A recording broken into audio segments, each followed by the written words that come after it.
Today we will discuss about binomial distribution. आज हम binomial distribution के numerical examples check करेंगे. सबसे पहले binomial random variable क्या है हमारे पास. इसका हमारे पास जो है सबसे पहले हम देखते हैं कि binomial distribution क्या है हमारे पास. The binomial distribution with parameters n and p is the discrete probability distribution. हमारे पास दो तरह की प्रोबेबिलिटी डिस्ट्रीब्यूशन होती है जैसे हमने पहले भी डिस्कस किया. एक होती है डिस्क्रीट प्रोबेबिलिटी डिस्ट्रीब्यूशन और जो दूसरी होती है वो है कंटीन्यूअस प्रोबेबिलिटी डिस्ट्रीब्यूशन. जो बायनोमियल डिस्ट्रीब्यूशन है वो डिस्क्रीट प्रोबेबिलिटी डिस्ट्रीब्यूशन की टर्म्स में आती है. जैसे इन्होंने कहा है कि binomial distribution with parameters n n p, यानी कि इसके बायनोमियल डिस्ट्रीब्यूशन में कितने पैरामीटर्स हैं. आपके पास दो पैरामीटर्स होते हैं एन एन पी.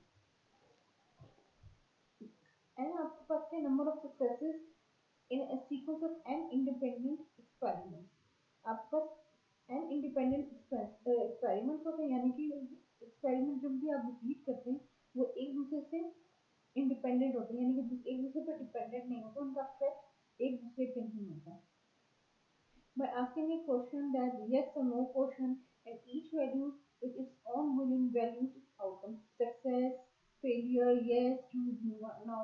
क्योंकि बायनोमियल में होता है तो bi means two, bi means two यानी कि अगर टू आउटकम है, यस आएगा या ट्रू नो आएगा, ट्रू होगा या फॉल्स होगा, सक्सेस होगा या फेलियर होगा. तो जो प्रोबेबिलिटी हमारे पास सक्सेस होती है, जो सक्सेस होगी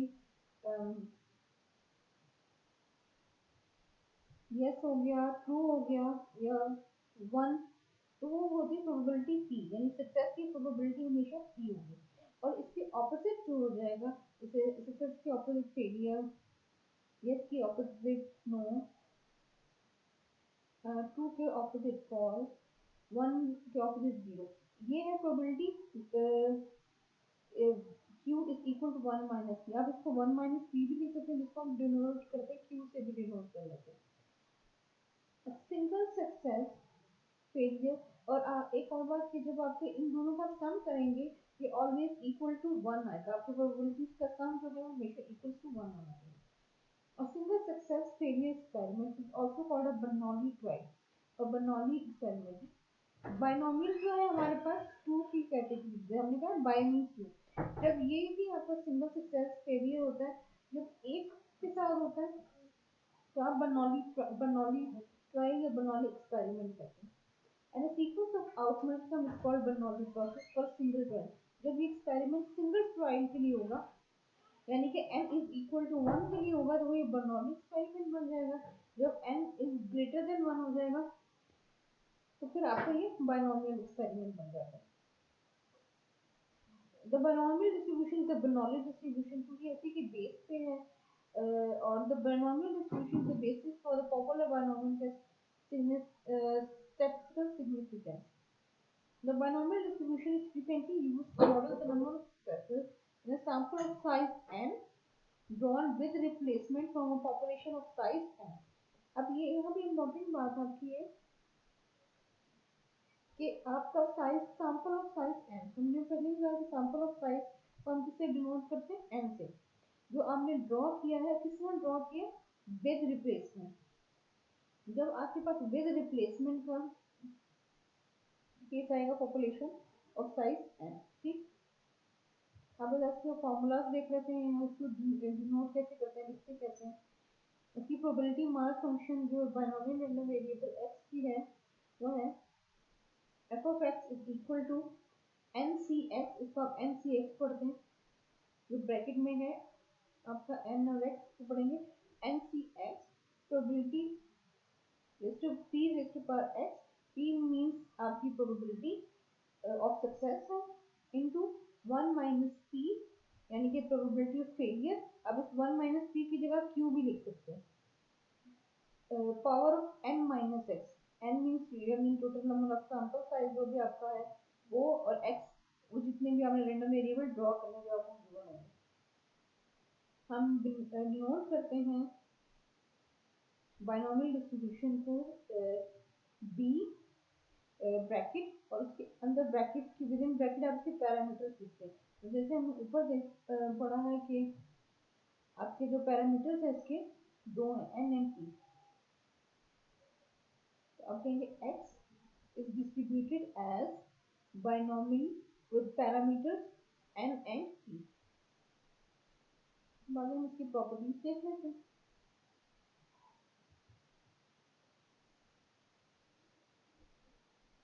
अब आपका अगर कोई रैंडम वेरिएबल एक्स है तो कब बाइनोमियल रैंडम वेरिएबल हो, ये प्रॉपर्टीज जब उसकी अंदर होंगी तभी आप उसको कहेंगे कि आपका discrete random variable binomial random variable. Number one property क्या है? एन एक्सपेरिमेंट और trial is performed in exactly the same way n times, यानी कि आप इसको n times repeat करेंगे। नंबर टू है आपके पास each of the n trials have only two possible outcomes. One outcome is called a success while the other is called a failure. क्योंकि जब आपके पास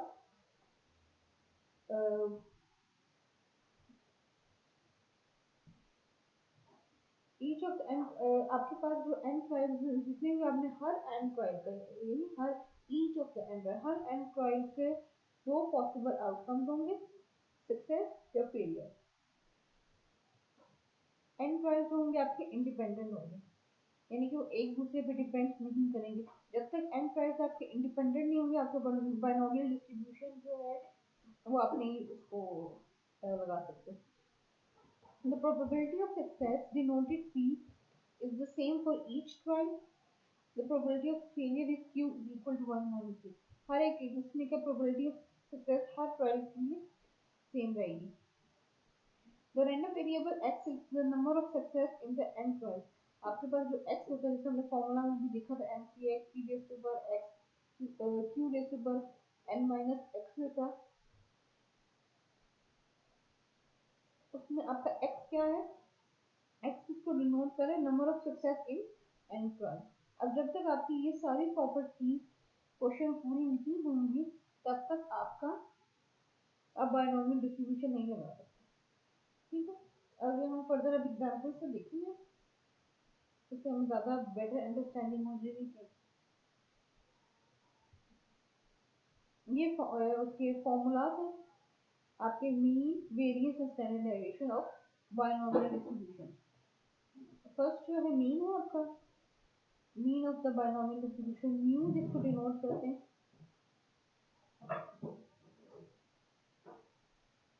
mu is equal to expected value of x is equal to np। Variance जो है आपके पास है variance of x is equal to np into 1 minus p, या आप इसको np क्यू भी लिख सकते हैं, q is equal to 1 minus p है। स्टैंडर्ड डेविएशन, स्टैंडर्ड डेविएशन क्या है आपके पास np, तो वेरिएंस की आप जब स्क्वायर रूट लेते हैं तो आपके पास जो है वो स्टैंडर्ड डेविएशन बन जाता है। तो स्टैंडर्ड डेविएशन क्या है? Square root of np into 1 minus p, where p is the probability of success and 1 minus p is equal to probability of failure. अब हम एग्जांपल देखते हैं जिससे हमें बेटर अंडरस्टैंडिंग हो जाएगी। एग्जांपल हमारे पास by some estimates 20% of the Americans have no health insurance, यानी कि 20% आपके पास ऐसे अमेरिकन हैं जिनकी हेल्थ इंश्योरेंस नहीं है। Randomly sample n is equal to 15 American, आपको n उसमें दिया है कि n is equal to 15 है। Let x denote the number in the sample with no health insurance. What is the probability that exactly 3 of the 15 samples have no health insurance?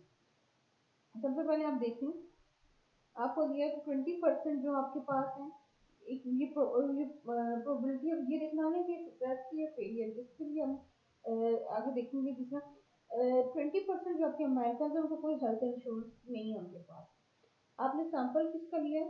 Small N का जो sample है आपके पास sample है वो उसने क्या दिया 15 है, और x ऐसे लोग हैं जो यानी कि आपको x भी नंबर ऑफ सक्सेसेस भी आपको ऐसे ही फाइंड आउट करनी जिनकी नो हेल्थ इंश्योरेंस है। ठीक है, जब नो हेल्थ इंश्योरेंस यानी कि उसके बारे में फाइंड आउट करना है तो आपके पास 20% जो होगा वो यानी कि P हो जाएगा, प्रोबेबिलिटी ऑफ सक्सेस हो जाएगी, क्योंकि X भी नो हेल्थ इंश्योरेंस है, जो प्रोबेबिलिटी दी हुई है वो भी नो हेल्थ इंश्योरेंस की दी हुई है। अब आपने X क्या निकालना है, what is the probability that exactly 3 of the sampled values have no health, exactly का word आ गया, exactly means कि x is equal to 3, अगर और at least at most होता फिर हम उसको देखते हैं कि greater than या less than है। अब exactly 3 है यानी कि x is equal to 3 आ गया हमारे पास। अब आपको solution देखते हैं, solution is n is equal to 15, small relative to the population उन्होंने इसकी यूज लिया और n आपका 15 ले लिया, ठीक है। अब टू पॉसिबल आउटकम्स है आपके पास, या तो हेल्थ इंश्योरेंस होगी या हेल्थ इंश्योरेंस नहीं होगी, और इंडिपेंडेंट ट्रायल्स हैं क्योंकि कोई भी किसी पर डिपेंड नहीं करता, हर एक का डिफरेंट है। अगर एक ने कराई उसकी ये नहीं कि अगर उसने कराई तो सेकंड वन की भी होनी चाहिए, ये दोनों इंडिपेंडेंट है। तो आपकी इंडिपेंडेंट ट्रायल वाली जो प्रॉपर्टी है वो भी फुलफिल हो रही है। Random variable can be assumed to follow binomial distribution with n is equal to 15, आपके पास n 15 आ गया। अब p is equal to 0.2, 0.2 कैसा है, ऊपर तो आपको 20% दिया हुआ था, यानी कि 20 डिवाइडेड बाय 100 तो सॉल्व आउट करेंगे आप, तो आपके पास 0.2 आ जाएगा। इस तरह आपके पास n भी आ गया और p भी आ गया, ठीक है। Using the probability math function from binomial random variable the calculation is this, आपके पास पता है कि आपको एक आपको x is equal to 3 को exactly 3 है, x is equal to 3 find out करना है। फॉर्मूला में आपको क्या था, n सी x, n आपके पास 15 है और x 3, p raise to power x, p आपके पास 0.2 रेज टू पावर 3, और अब ये q की वैल्यू क्या है, 1 माइनस p यानी कैसा है 0.8 कैसे है, आपके पास जो p की वैल्यू थी, p आपके पास 0.2 था, आपने 1 माइनस 0.2 किया तो आपके पास 0.8 आ जाएगा। जब भी आपके पास p की वैल्यू दी हो और आपको कहा हो कि जी q की वैल्यू तो आपको फिर खुद फाइंड आउट भी करनी है, तो इसका आपने क्या करना है कि p की जो भी वैल्यू है उसको 1 में से सब्ट्रैक्ट कर देते हैं, ठीक है। तो आपके पास जो फेलियर की प्रोबेबिलिटी है या आप जिसको q से डिनोट करते हैं 1 माइनस p, वो आपके पास आ जाती है 0.8। अब n माइनस x है ना आपके पास, q raise to power n minus x, n आपके पास 15 माइनस 3, 15 माइनस 3 की आपने 12 पा गया।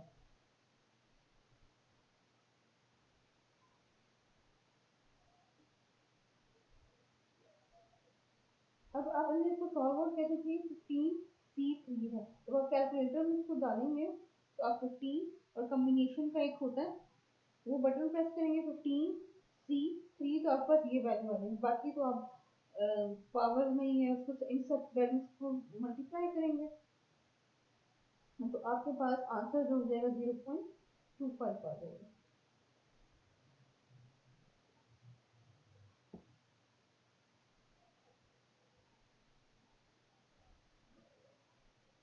तो इस वो क्या कह रहा है, that is there is a 25% chance in sampling 15 random Americans that we would found exactly 3 had no health insurance।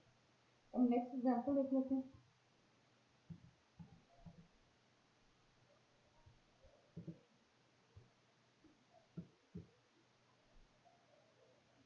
Next example आपके पास है, suppose that we toss a fair coin 5 times। आपने क्या किया, एक कॉइन को कितने दफा टॉस किया, 5 times, and we are interested in determining the probability distribution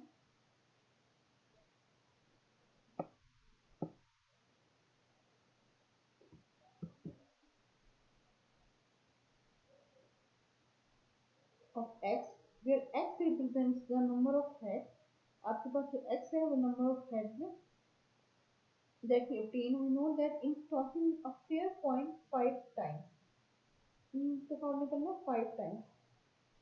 अब every toss results in either head or tail आपके पास आएगा।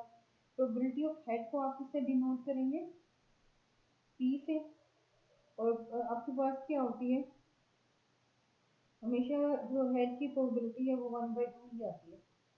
Everything is independent. आपके पास ये सारी प्रॉपर्टीज वो चेक करें हम कि प्रॉपर हो रही है कि नहीं। The total number of tosses that is 5 is a fixed in advance.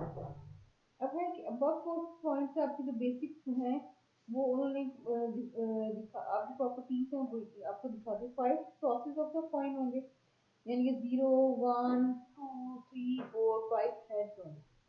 And the number of heads in this random variable which can take one of these 6 values। यानी कि आपने फर्स्ट दफा कॉइन टॉस किया, ये भी हो सकता है कि हेड ना आया हो, एक दफा हेड आ गया हो, या आपके एक्सपेरिमेंट में 2 दफा आ गया हो, 3 दफा। आपने जब अगर 5 टाइम्स टोटल करना है ना आपने, तो फिर 5 टाइम्स हेड आ गया हो, 3 टाइम्स आ गया, कोई पॉसिबल एक्स की वैल्यू है कितनी कितनी दफा नंबर ऑफ हेड आता है आपके पास। ठीक है, आपने बायनॉमियल डिस्ट्रीब्यूशन का फॉर्मूला लिखा, n x p raised to power x cube raised to power n minus x।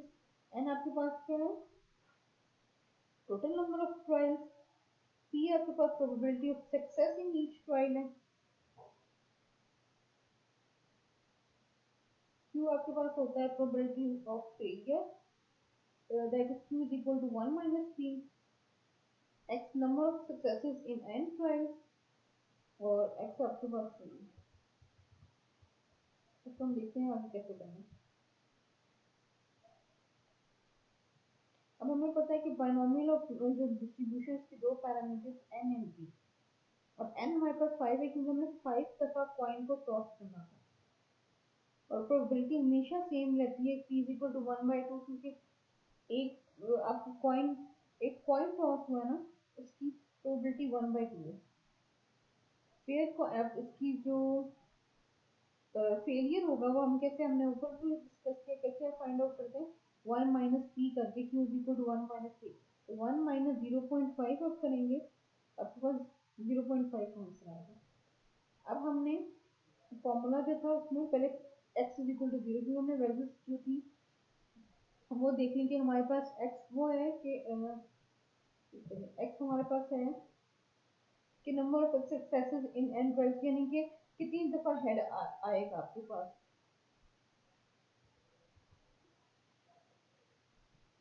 तो x आने की क्या है प्रोबेबिलिटी के 0 टाइम्स आ जाए, 1 टाइम आ सकता है, 2 टाइम आ सकता है, 3 4 5, यानी कि मिनिमम 0 टाइम आ सकता है, मैक्सिमम 5 टाइम्स तक आपको जा सकता है।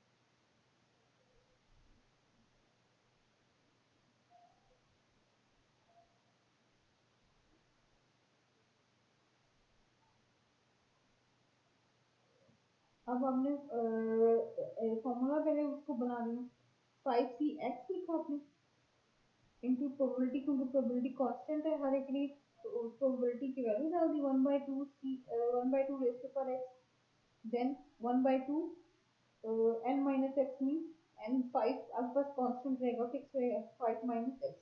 इसमें अब आपकी x की वैल्यू चेंज होती रहेंगी, बाकी सब वैल्यूज जो है सेम रहेगी, यानी कि n की वैल्यू भी हर एक के लिए सेम रहेगी, p की वैल्यू भी सेम रहेगी, और q की भी।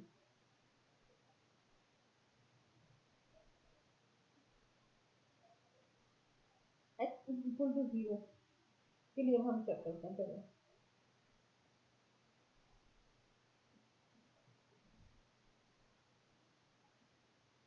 x इज इक्वल टू 0 में हमने पुट किया 5c0 into 1/2 raise to power 0 into 1/2 5 minus 0। 5c0 को आप डायरेक्ट कैलकुलेटर से भी कर सकते हैं। अगर हम डायरेक्ट कैलकुलेटर से नहीं करना चाह रहे हैं, उसको फैक्टोरियल में बना के करना चाह रहे हैं, तो अब इसको ओपन करके इस तरह लिखा हुआ है जो आपको, ये 5 factorial divided by 0 factorial into 5 factorial. अब इसको इस तरह भी लिख सकते हैं, यानी कि न्यूमरेटर में जब आपका ऊपर वाला होता है, जैसे 5c0 में सबसे ऊपर वाला नंबर आपका 5 है, तो न्यूमरेटर में हमेशा वही आता है आपके पास 5 फैक्टोरियल डिवाइडेड बाय नीचे जो नीचे डिवाइड जब डिनोमिनेटर में आता है 0 फैक्टोरियल, यानी कि नीचे वाला नंबर जो भी लिखा हुआ 0 है 1 है 2 है जो भी वो लिखते हैं, इनटू 5 और 0 को माइनस करते हैं, 5 माइनस 0 फैक्टोरियल इतना करके, तो जो 5 माइनस 0 हुआ है तो वो 5 फैक्टोरियल होगा। इसको into 1/2 raise to power 0, 1/2 raise to power 0 आप करेंगे तो वन, किसी की पावर 0 करके देखें हम, 1 ही आता है उसका। इसकी 1/2 रेज़ टू पावर 0 को जब हमने सॉल्व किया तो इसका हमारे पास 1 आ गया, इंटू 1/2 रेज़ टू पावर 5 - 0, तो ये 0 है आपके पास, अभी आप पुट करें तो 5, वो उसकी वैल्यू 5 आ गई। अब इन्होंने 5 factorial divided by 0 factorial into 5 factorial को सॉल्व आउट किया, तो नीचे दोनों सेम थे, कैंसिलेशन की तो 1 आ गया, 1 1। अब इसको सबको सॉल्व आउट करेंगे तो 1/32। अब आप इसको डायरेक्टली कर लें, आपकी इजीनेस के लिए आप डायरेक्ट 5 को कैलकुलेटर से डायरेक्ट लिख सकते हैं। ये जी 5 का आंसर क्या है, वो आपको जब आप 5 पर डायरेक्ट अपने कैलकुलेटर में चेक करेंगे आपके पास आंसर 1 ही आएगा। देन हमारे पास आ जाता है x इज इक्वल टू 1, क्योंकि हमारे पास वैल्यू थी ना 0 1 2 3 4 5। अब सेकंड जो हमारे पास नंबर आ रहा है वो है 1 की probability x is equal to 1 क्या है आपके पास, 5c1 into 1/2 raise to power, अब x की वैल्यू 1 है तो 1 इंटू 1/2 5 - 1, ठीक है। x की जगह आपने उसकी वैल्यू पुट की। अब 5c1 को भी आप डायरेक्टली कैलकुलेटर से सॉल्व आउट कर लें, 1/2 रेज़ टू पावर 1 है तो वो सेम रहेगा, 1/2 रेज़ टू पावर 5 - 1 है तो सॉल्व किया 1/2 तो 4 आ जाएगा, ठीक है। जब आपने 5c1 डिवाइड 5c1 को सॉल्व आउट किया तो आपके पास आंसर 5 आता है,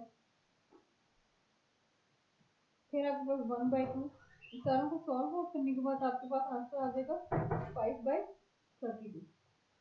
5/32 आपके पास आंसर आएगा जब आपके पास x इज इक्वल टू 1 है। इसी तरह जब आपके पास x इज इक्वल टू 2 होगा, उसको कैसे फाइंड आउट करेंगे, 5c2 into 0.5 rays to power 1/2 को मैं 0.5 बोलती हूँ, मुझे उसको अगर डेसिमल में लिखे तो 0.5 आता है, 1/2 इंटू 5 - 2, इसको आपने सॉल्व आउट किया, आपके पास वैल्यू बनती है 10/32 की। फिर नेक्स्ट आपके पास c into x is equal to 3, और आपके पास क्या है 5c3 into 1/2 raise to power 3, क्योंकि x की वैल्यू 3 है, बाकी तो सब कॉन्स्टेंट चल रहे हैं आपके पास, 1/2 इंटू 5 - 3, इसको सॉल्व आउट किया आपने, आपके पास आ गया 10/32।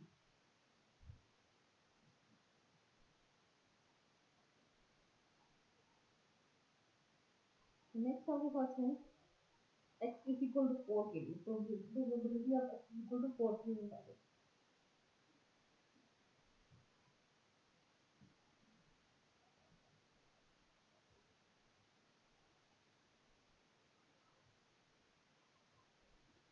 फिर अब x इज इक्वल टू 4 के लिए जब आपने प्रोबेबिलिटी फाइंड आउट की तो आपके पास 5/32 आई। नेक्स्ट आपके पास है x इज इक्वल टू 5। अब x इज इक्वल टू 5 के लिए आपने किया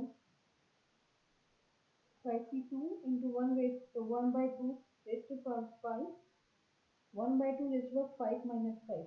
अब एक बात आपने नोट की होगी कि जब जैसे जैसे p की वैल्यू प्रोबेबिलिटी की वैल्यू इंक्रीज हो रही है, पावर्स में इंक्रीज होती जा रही है, तो जो आपके पास q है उसकी वैल्यू जो है आपके पास डिक्रीज होती जा रही है। यानी कि जैसे आपके पास फर्स्ट में देखिए, यहाँ देखिए p की वैल्यू 0 थी, प्रोबेबिलिटी की वैल्यू 0 थी, तो जो आपके पास q था उसकी वैल्यू 5 थी, रेज़ टू पावर में ना, पावर में वैल्यू चेक करें। फिर आपके पास प्रोबेबिलिटी ऑफ सक्सेस की पावर 1 आई, आपकी जो दूसरा था प्रोबेबिलिटी ऑफ फेलियर वो 4, यानी कि एक इंक्रीज हो रहा है तो दूसरा डिक्रीज होता जा रहा है। प्रोबेबिलिटी ऑफ सक्सेस इंक्रीज होती जाती है और प्रोबेबिलिटी ऑफ फेलियर जो है वो साथ साथ डिक्रीज होता जाता है। फिर हमने probability of x is equal to 5 जो है उसको उसकी वैल्यू हमने पुट की 5c5 into 1/2 raise to power 5 into 1/2 5 - 5। जब आपने इसको सॉल्व आउट किया आपके पास 1/32 आ रहा है, ठीक।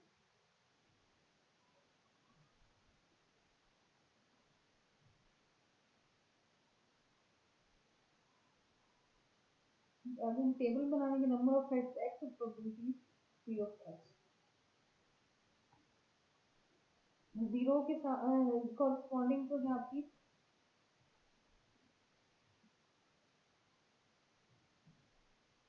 जीरो के कॉरस्पॉन्डिंग आपकी 1/32 आ रही है।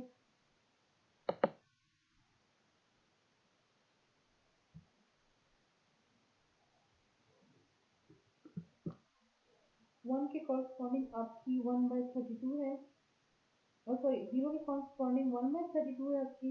वन के कॉरस्पॉन्डिंग 5/32 आ रही है। टू के कॉरस्पॉन्डिंग 10/32,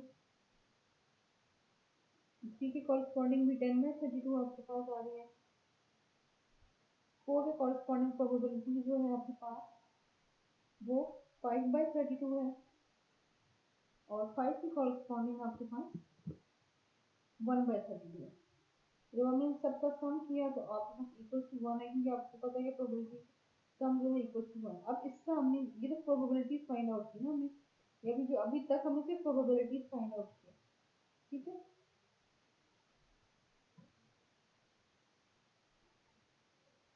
अब आगे हम इस एग्जांपल के लिए इससे मीन और स्टैंडर्ड डेविएशन फाइंड आउट करेंगे। हमें पता है मीन का फॉर्मूला क्या आ रहा था,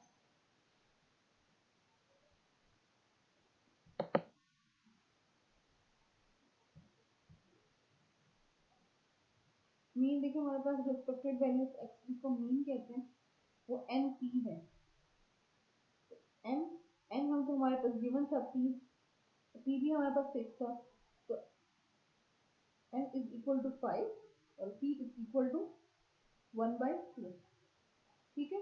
और q to 1 minus 1/2 है, तो आपके पास q is equal to 1/2 है। तो हमने इसकी वैल्यू यहाँ पे फाइंड आउट कर ली। n5 पुट किया, पहले सबसे पहले हमने वैल्यू पुट की। n5 है प्रोबेबिलिटी 1/2, आपने इसको सॉल्व आउट किया तो 2.5 है, और नेक्स्ट स्टैंडर्ड डेविएशन में अंडर रूट करके स्क्वायर रूट करके लिखा है, ठीक है। अब ये इसको इसकी वैल्यू पुट की n5 p 1/2 q भी 1/2 है, इसको सॉल्व आउट किया तो स्क्वायर रूट 5/4 आ रहा है। आपका स्क्वायर रूट 5/4 है इज इक्वल टू 1.12, ठीक है। अब बात ये है कि आप ये भी तो कह सकते थे कि सोच सकते हैं कि मीन और स्टैंडर्ड डेविएशन में पता पहले से पता था कि मीन n है, और मीन में एन पी जो एन वैल्यूज है एन और पी की वैल्यूज हमें पहले ही पता, हम वो पुट करके डायरेक्ट फाइंड। क्वेश्चन में ये भी चेक करना है कि मीन वेरिएंस के साथ आपको प्रोबेबिलिटीज का भी आया कि नहीं। अगर लिखा है आपको फाइंड द प्रोबेबिलिटीज, तो आपको प्रोबेबिलिटीज भी फाइंड आउट करनी है, और हर कॉरस्पॉन्डिंग वैल्यू के साथ आपने प्रोबेबिलिटीज भी फाइंड आउट करनी है। अब नेक्स्ट एग्जांपल देख लेते हैं।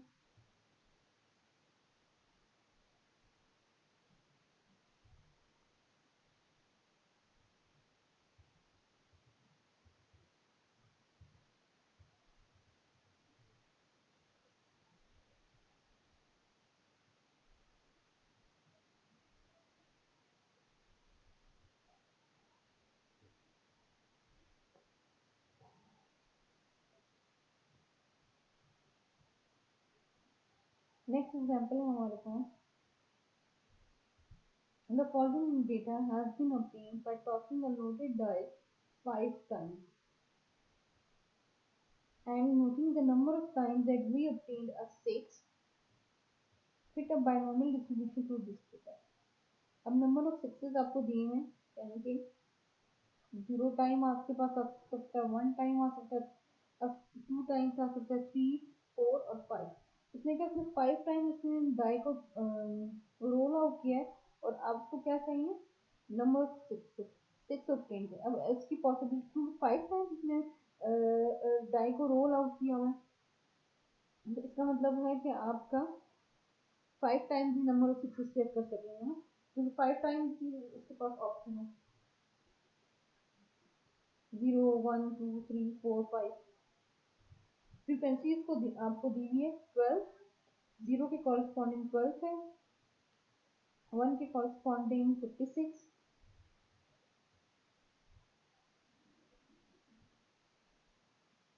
2 के कॉरस्पॉन्डिंग आपके पास 74 है, 3 के कॉरस्पॉन्डिंग आपके पास 39 है, 4 के कॉरस्पॉन्डिंग 18 है, 5 के कॉरस्पॉन्डिंग 1।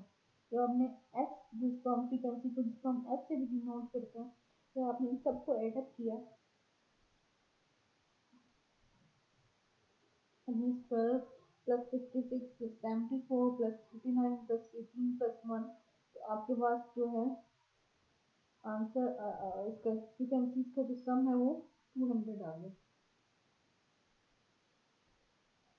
अब सोल्यूशन इसका देखते हैं।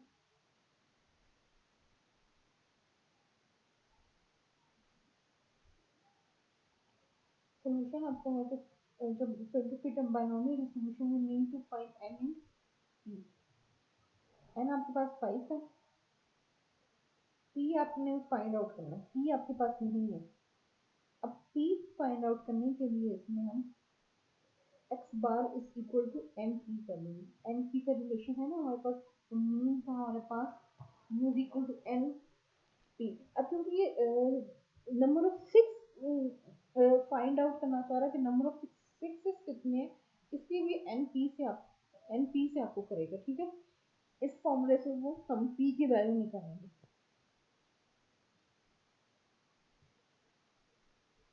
अब हमने ऊपर जैसा लास्ट में जो लेक्चर भी हमने ऊपर पढ़ा है कि mu is equal to n p होता है हमारे पास, ठीक।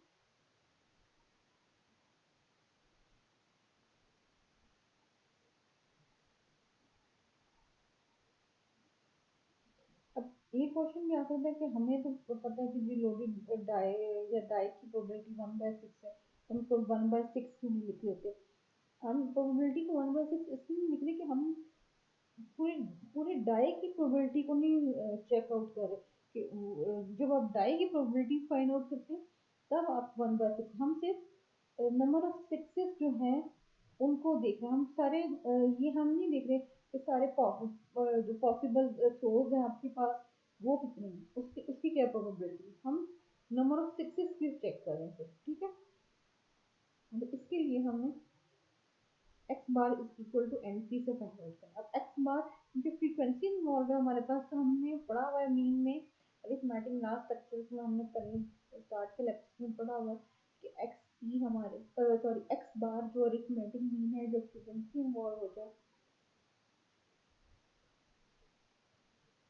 जब आपके पास फ्रीक्वेंसी इन्वॉल्व हो जाए, एक्स बार आप कैसे फाइंड आउट करते हैं, x bar is equal to summation f x divided by summation f. ये जब आपके पास फ्रीक्वेंसी होती है तो एक्स बार उसको हम मीन में कहते हैं, अरिथमेटिक मीन कह लें या मीन कह लें। तो आपके पास मीन फाइंड आउट करने के लिए इतना होता है summation f x divided by summation F. अब एफ एक्स आपके पास कैसे, उसी तरह आप पहले फाइंड आउट करेंगे, एफ एक्स कैसे फाइंड आउट करेंगे,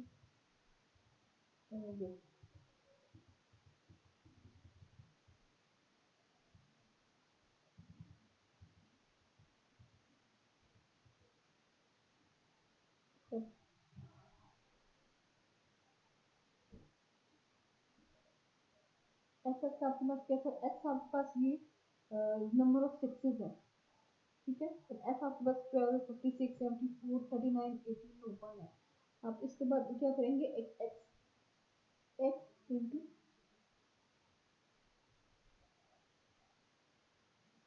एक्स इंटू एक्स का कॉलम बनाएंगे,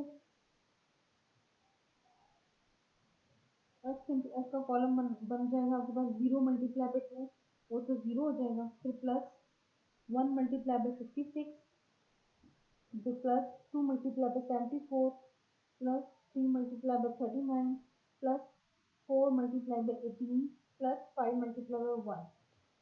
इन सब वैल्यूज को आप जो कॉलम में बन जाएगा इन सब वैल्यूज को आप ऐड करेंगे, तो अब ऐड करेंगे वो समीशन एफ एक्स हो जाएगा।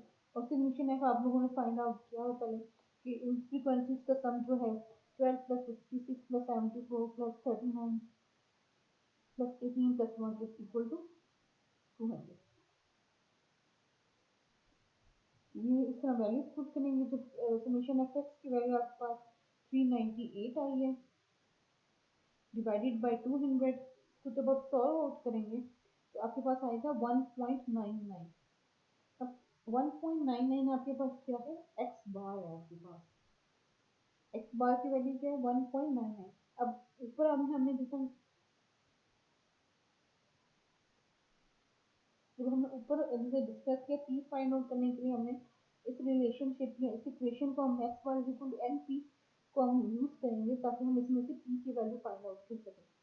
एंड हमें पता है कि हमारे पास 5 है, into p is equal to x bar आपके पास 1.99। अब इसको हमने सॉल्व आउट करेंगे।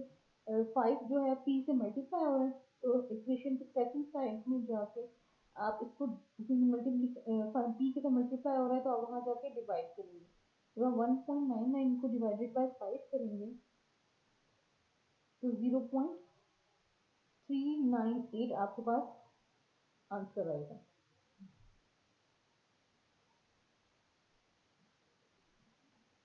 अब हमारे पास जब हमने हमारे पास पी की वैल्यू आई 0.398। अब हमने जो है सिक्स हैविंग गेटिंग 6 की प्रोबेबिलिटी हमें होती है कि 1/6 आती है ना, हमारे पास 1/6 होती है क्योंकि हर एक के आने की प्रोबेबिलिटी 1/6 होती है। तो जब आप इसमें से करेंगे तो 1/6 को जब सॉल्व आउट किया मैंने तो मेरे पास 0.167 आ रही है, 1/6 जो है इक्वल टू, जबकि मेरे पास पी जो है वो 0.398 है। ये इसमें काफी डिफरेंस है इन दोनों में। अब हम क्या करेंगे, हम फिटेड बायनॉमियल डिस्ट्रीब्यूशन इसमें अप्लाई करेंगे। फिटेड बायनॉमियल डिस्ट्रीब्यूशन जब आप अप्लाई करेंगे उसको फिर आगे हम देखते हैं। 5cx इंटू पी जो आपके पास आया 0.398 इंटू 1 माइनस पी यानी कि 1 माइनस 0.398 को जब आप सॉल्व आउट करेंगे आपके पास आएगा 0.602 इंटू 5 माइनस एक्स में एन माइनस एक्स, तो वो 5 माइनस एक्स मिलेगा।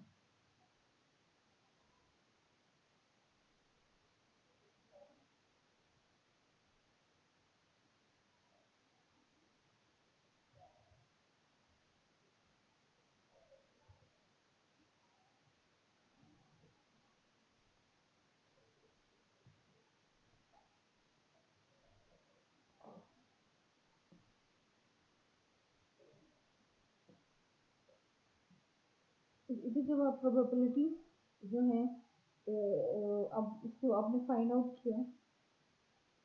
अब आप देखिए हमें कुछ 3 कॉलम्स बने। जब हम पहले कर रहे थे तो हमारे पास सिर्फ 2 कॉलम्स बनते थे, नंबर ऑफ एक्स जो आपके number of random variable x है, जो भी आपकी नंबर ऑफ सक्सेस होती थी वो बनता था, और सेकंड प्रोबेबिलिटी आपके पास प्रोबेबिलिटी बनता था। अब आपके पास एक थर्ड कॉलम भी और एक्सपेक्टेड। जब आप फिटेड बायनॉमियल डिस्ट्रीब्यूशन की बात करते हैं तो क्या आपके पास एक्सपेक्टेड एमसीबी आती है, ठीक है। वो फिर हम देखेंगे ये कैसे फाइंड आउट होगा। पहले हम देख लेंगे प्रोबेबिलिटी जो है उसको कैसे फाइंड आउट करते हैं।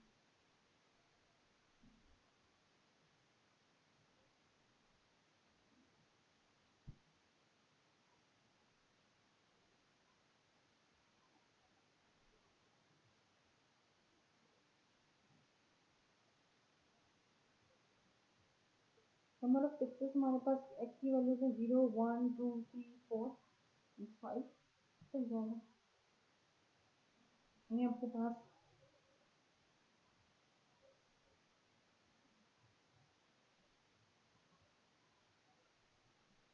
नंबर ऑफ पिक्सेस है 0 1 2 3 4 5 और इसकी प्रोबेबिलिटी कैसे फाइंड होती है। N c 0 mean 5 0, p raise to power x होता है वो 0 होता है इसलिए डायरेक्टली स्किप कर दिया, q raise to power 5 n minus x n minus 0 यानी कि 5 माइनस 0 आपके पास 5 ही आ रहा है। वैल्यू इसको जब सॉल्व आउट किया तो आपके पास 501 है। क्यू की प्रोबेबिलिटी हमने सॉरी वैल्यू हमने जब पुट की तो क्यू की वैल्यू पुट से होगी क्योंकि 5c0 आपके पास इक्वल टू 1 होता है। तो क्यू रेस टू पावर 5 जो है उसकी वैल्यू 0, क्यू की वैल्यू 0.602 है, रेस टू पावर 5 और आपने इसको सॉल्व आउट किया तो इसका आंसर आता है आपके पास 0.07907। ये आपके पास x की कॉरस्पॉन्डिंग प्रोबेबिलिटी जो है वो आ गई 0.07907। नेक्स्ट आपके पास number of successes for one, यानी कि x जो बबल वर्थ वन है, यानी कि हमने रोल आउट किया डाई। पहले तो उसने कहा कि कोई सिक्स नहीं आ रहा, फिर उसने फिर रोल आउट किया डाई। एक एक अगर सिक्स आ जाए तो उसकी प्रोबेबिलिटी क्या होगी? 5c1 into q raised to power 5 into p raised to power x, यानी कि p1 है तो इसको p raised to power 1 और उसको p raised to power 1 भी लिख सकते हैं, उससे p भी लिख सकते हैं। इसका ये मतलब है कि p की पावर 1 है। फिर वैल्यू पुट करेंगे q एंड p की, जो हमने फाइंड आउट किया p और q। p हमने फाइंड आउट किया था 0.398 और उसको फिर हमने 1 में से सब्ट्रैक्ट किया था 1 माइनस 0.398 को, तो हमारे पास आंसर आया था 0.602। तो वो q की और p की वैल्यूज हमने पुट की। यहाँ पे जो है Q4 होगा, यहाँ पे Q जिसको 5 लिखा था गलती से, ये Q4 होगा, Q4 है। सोल्यूशन में तो Q4 लिखा है लेकिन उसको फॉर्मूला में गलती से Q इक्वल 5 लिख दिया, तो ये 5 Q जिसका 4 होगा। जब आप इसको सॉल्व आउट करेंगे आपके पास आएगा 0.26136। आप देखिए Q की वैल्यू जो है वो डिक्रीज होती जा रही है और P की वैल्यू जो है वो इंक्रीज होती है, यानी कि नंबर ऑफ सक्सेस की जो प्रोबेबिलिटीज जैसे जैसे नंबर ऑफ सक्सेस ज़्यादा से ज़्यादा आने के चांसेस आ रहे हैं, उसी तरह आपके number of probability of success जो है वो भी इंक्रीज होती जा रही है।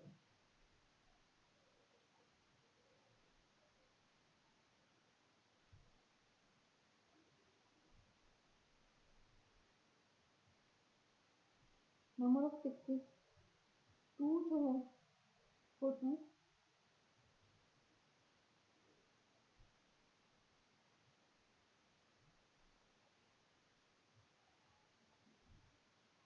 है आपके पास 5 2 into q raise to power 3 into p square.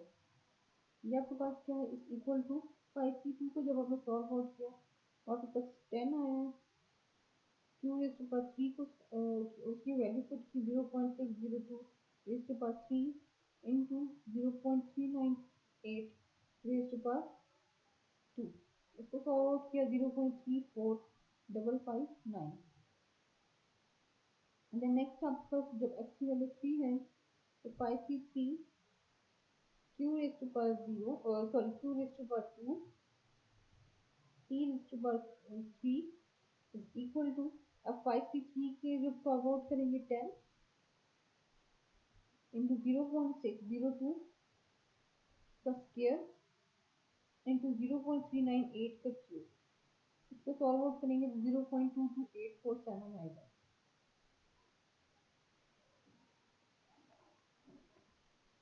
फिर आपके पास 4 है, 5c4 q 1 रेस्ट पर 1 हो गया, p रेस्ट पर 4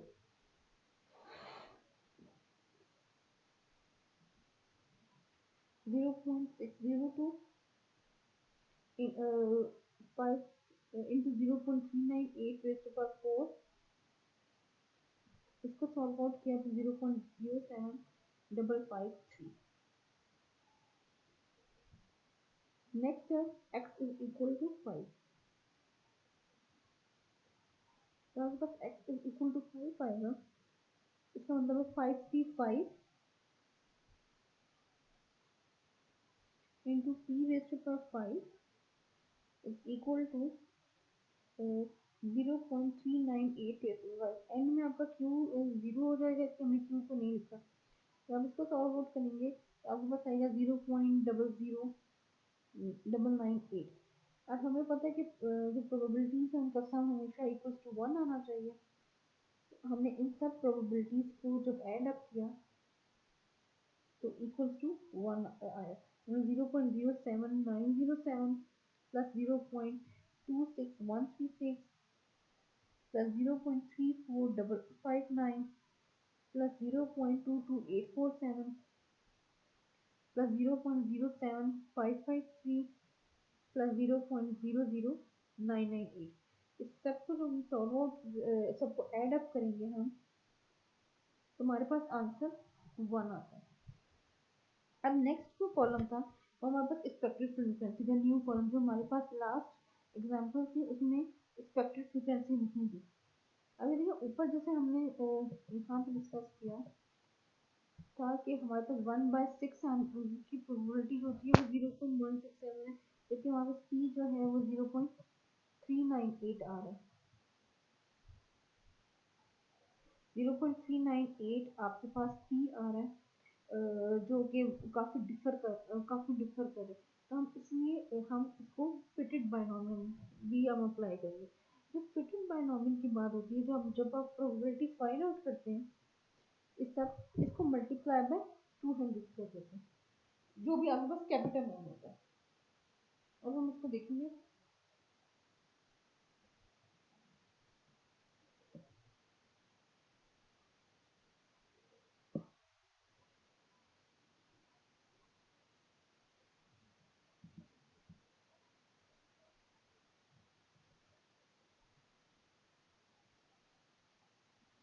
0.07 को 0.07907 को हम मल्टीप्लाई करेंगे 200 से।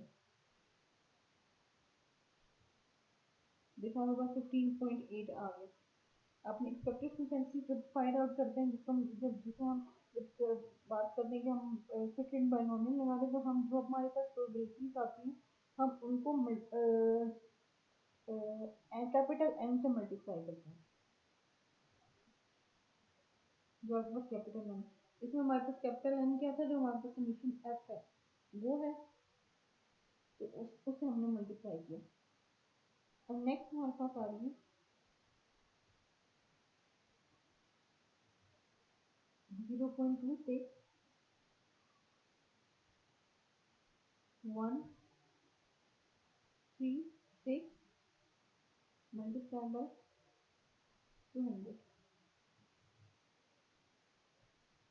इसकी वैल्यू आई 52.3 बनी थी, 52.3। नेक्स्ट है 0.345559 मल्टीप्लाई बाय 200। आपके पास 69.1 आ गया। नेक्स्ट है 0.22847 multiply by 200।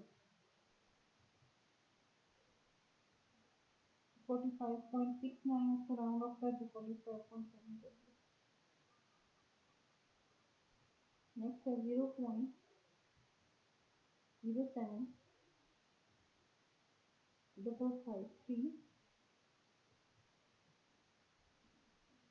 Multiply by 200।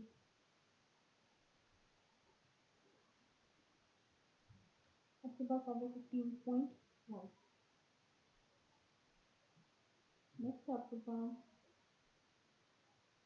0.0009 8 multiply by 200। 1.996 उसको राउंड ऑफ करके 250। अब आप देखें इसमें हमारे पास मैंने कहा था कि एफ एक्स जो है आपके पास इक्वल टू का 1 आना चाहिए। एफ एक्स अगर हम इसको करें, इसका सम करें,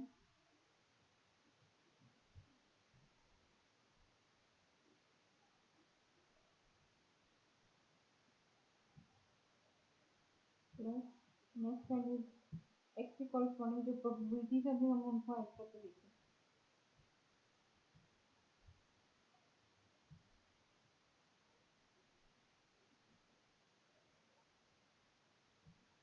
क्या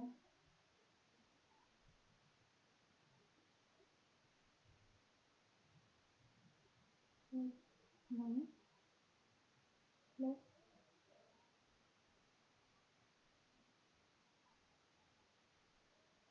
डबल टू 827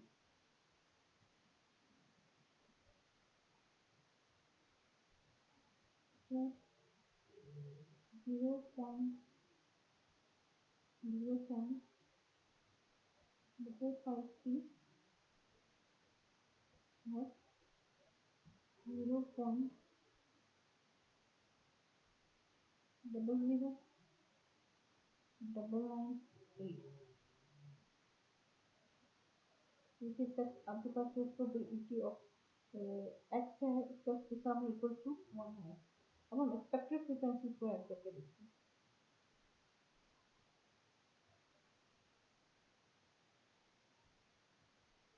वहाँ पर जो एक्सपेक्टेड फ्रीक्वेंसीज है उनका जो सम है, क्योंकि हमारे पास फ्रीक्वेंसी का सम 200 आया हुआ है, कैपिटल एन हमारे पास 200 है, तो ऐसे हमारे पास एक्सपेक्टेड फ्रीक्वेंसी जो है वो 200 आनी चाहिए।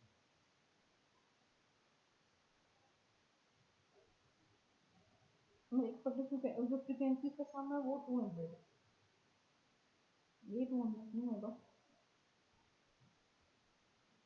15.8 प्लस 52.5 प्लस 69.1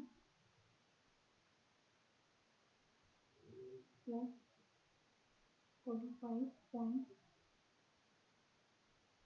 प्लस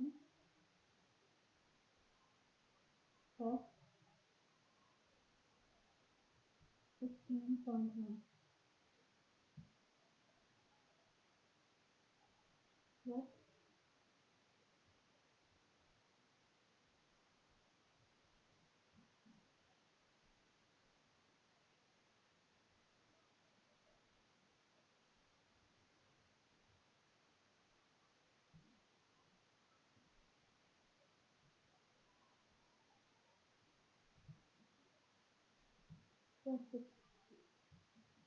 69.1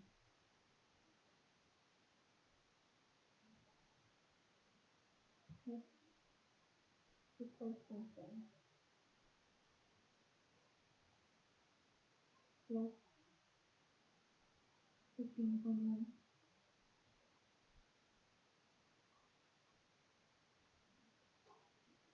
प्लस ये। अब इसका पास सम किया आपने, अप्रॉक्सीमेटली 200 पीपल है, 200.2 था, 200 पीपल है। आप देखें आपकी एक्सपेक्टेड फ्रीक्वेंसी जो थी उनका सम भी 200 है, और आपका जो कैपिटल एन जिससे यानी कि आपने इसको मल्टीप्लाई किया था अपनी प्रोबेबिलिटीज को, वो भी 200 ही है।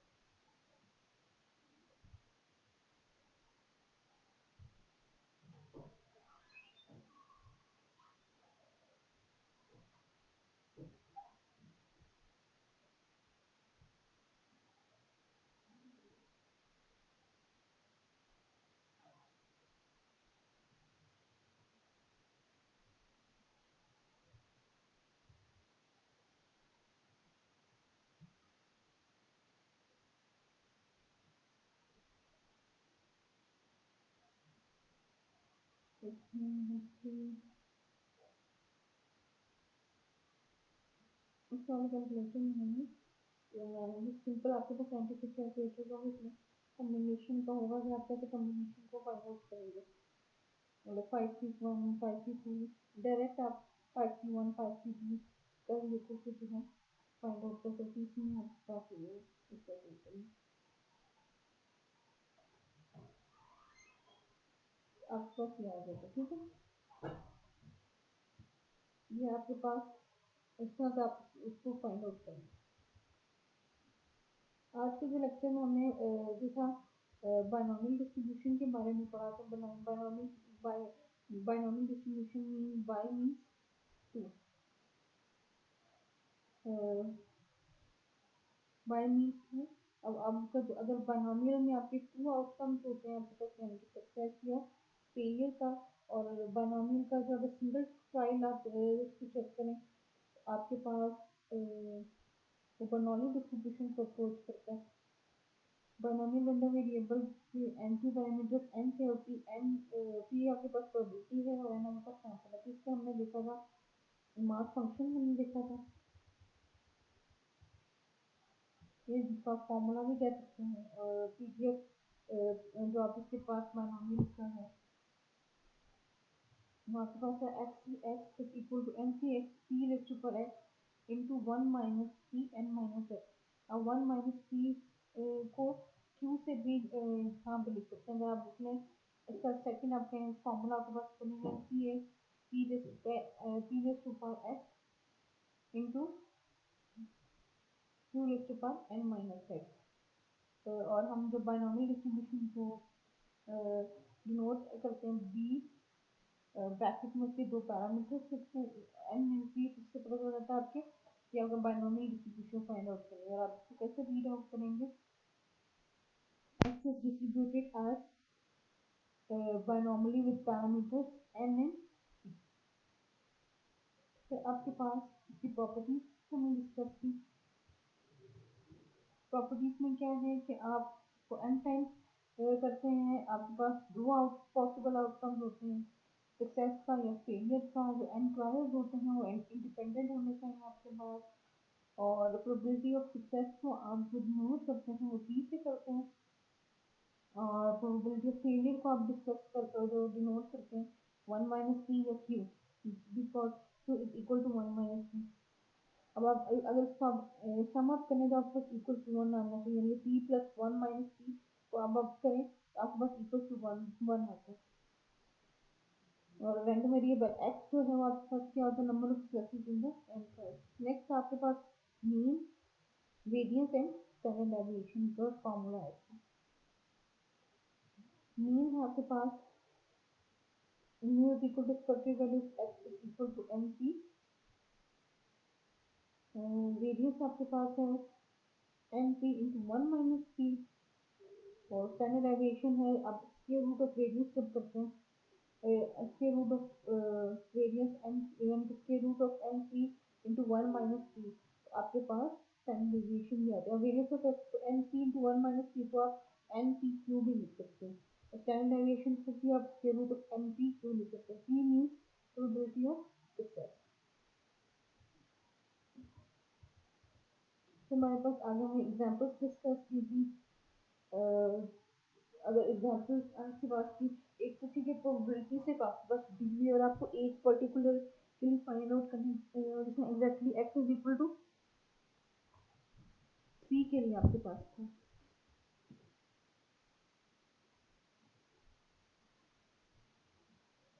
एक्स इज इक्वल टू 3 के लिए आपके पास था, तो आपने उसके लिए फाइंड आउट की थी।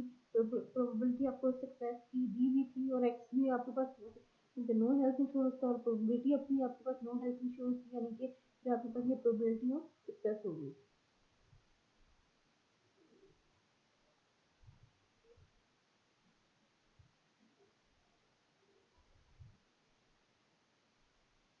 फिर आपके पास जो पी था इज इक्वल टू 0.2, आपके पास फेलियर की प्रोबेबिलिटी आप क्योंकि वन माइनस थ्री करके फाइंड आउट कर सकते हैं, तो हमने वन माइनस 0.2 किया तो आपको 0.8 आंसर आया। ये तो सिंपल केस है जब आपके पास एक पर्टिकुलर एक्स दिया हुआ है। इसी क्वेश्चन में आपको और एडवांस में दे सकते हैं कि जी आप प्रोबेबिलिटी फाइंड आउट करें एक्स इज ग्रेटर देन 3। तो अब अगर एक्स इज ग्रेटर देन 3 के लिए प्रोबेबिलिटी आ रही है, तब 3 से ग्रेटर यानी कि 3 से ग्रेटर 4 तो डिस्क्रीट नंबर डिस्क्रीट प्रोबेबिलिटी है ना बायनॉमियल। 3 के बाद 4 है तो फिर 4 5 6 7 8 9 10 11 12 13 14 15 तक हम जाएंगे। अगर एक्स इज ग्रेटर देन जैसे 3 अगर दे देता है, और अगर x इज लेस देन 3 देता तो x इज लेस देन 3 के आप इसमें कैसे फाइंड आउट करते? फिर आप करते हैं लेस देन 3 के यहाँ कौन कौन से नंबर होते? 0 से आपने स्टार्ट करना होता है हमेशा, फिर 0 1 2 ये हो सकती है प्रोबेबिलिटी। इसी क्वेश्चन को चेंज भी करके दे सकते हैं। जिसमें आपके पास जब हमने फेज पॉइंट आउट करना था उसके, तो आपने सारे पहले पैरामीटर चेक किए कि आपके फुलफिल हो रहे हैं कि नहीं, देन प्रोबेबिलिटी फाउंड आउट की, फिर देन आपने इसके mean and variance find out किया और फॉर्मूला अप्लाई करने के बाद हर एक की कॉरस्पॉन्डिंग प्रोबेबिलिटीज आई थी ये। देन आप लोगों ने मीन और उसके स्टैंडर्ड डेविएशन फाइंड आउट किया। नेक्स्ट हमारे पास था क्वेश्चन, उसमें हम लोगों ने फिट किया था binomial distribution to this data. तो यानी कि हमने फिटेड बायनोमियल डिस्ट्रीब्यूशन से fit binomial distribution to this data, यानी कि फिट करना था हमें, फिटेड बायनोमियल डिस्ट्रीब्यूशन हमने फाइंड आउट की। अब ऐसी बायनोमियल डिस्ट्रीब्यूशन जिसमें आपके पास फ्रीक्वेंसी इन्वॉल्व हो, अगर आपके पास फ्रीक्वेंसी इन्वॉल्व होगी तो फिर आप किस तरह क्वेश्चन करेंगे। ये हमें इस एग्जाम लास्ट एग्जाम्पल में हमने ये देखा कि अगर आपके पास फ्रीक्वेंसीज आ रही हैं तो फिर आप किस तरह से इसको सॉल्व आउट करेंगे। वो हमने किया, फिर उसके लिए हमने 3 कॉलम, हमारे 3 कॉलम्स बने थे, एक्स, एफ ऑफ एक्स और एक्सपेक्टेड फ्रीक्वेंसी पर वापस 3 थे। और एक्सपेक्टेड फ्रीक्वेंसी कैसे हमने फाइंड आउट की, पहले जो प्रोबेबिलिटी ऑफ एक्स था फ्रीक्वेंसी जीरो तो हमने नॉर्मली फाइंड आउट कर ली थी एक्स के कॉरस्पॉन्डिंग, जैसे हम फाइंड आउट करते हैं बायनोमियल का फॉर्मूला लगाने के बाद हम एन की एक्स की रेज़ पर एक्स क्यू रेज़ पर एन माइनस एक्स फॉर्मूला हमने अप्लाई किया था, तो उससे हमने एक्स के कॉरस्पॉन्डिंग फ्रीक्वेंसीज भी वो फाइंड आउट कर ली। फिर हमारे पास था एक्सपेक्टेड फ्रीक्वेंसी, फिटेड बायनोमियल था, एक्सपेक्टेड फ्रीक्वेंसी की फ्रीक्वेंसी जब इन्वॉल्व होती है तो उसमें हम एक्सपेक्टेड फ्रीक्वेंसी जो फाइंड आउट कर रहे होते हैं, इसमें हमारे पास एन होता है, एन मीन एन में समीशन एफ जो था, समीशन एफ तो जो था हमारे पास वो 200 था, ये 200 से हमने ईच कॉरस्पॉन्डिंग फ्रीक्वेंसी को मल्टीप्लाई किया और जो हमने कॉरस्पॉन्डिंग फ्रीक्वेंसी प्रोबेबिलिटीज थी उनको 200 से मल्टीप्लाई किया, हर हर एक को 200 से आपने मल्टीप्लाई करना है, तो हमने 200 से मल्टीप्लाई किया तो हमारे पास एक्सपेक्टेड फ्रीक्वेंसीज आई। फिर हमने चेक किया, अब हम जो फ्रीक्वेंसी फाइंड आउट करेंगे तो आपने एक बात जरूर देखनी कि आपके पास हमेशा नीचे सम 1 आना चाहिए। जब भी बायनोमियल का क्वेश्चन आ रहा है आपके पास फ्रीक्वेंसी और सॉरी प्रोबेबिलिटी फाइंड आउट करें तो प्रोबेबिलिटी का सम 1 आना चाहिए। अगर आपके प्रोबेबिलिटी का सम 1 नहीं आ रहा तो इट मीन्स कि आपने कहीं ना कहीं मिस्टेक की है। तो आपने प्रोबेबिलिटी जो थी आपके पास लिखी थी 0.07907 plus 0.26136 plus 0.34559 plus 0.22847 plus 0.07553 plus 0.00998, इन सबको जब आपने ऐड अप किया था तो आपके पास जो फ्रीक्वेंसी का सम था वो इक्वल टू 1, इस चीज़ से हमने तो सही फ्रीक्वेंसी जो है सही प्रोबेबिलिटी जो है आपने सही फाइंड आउट की।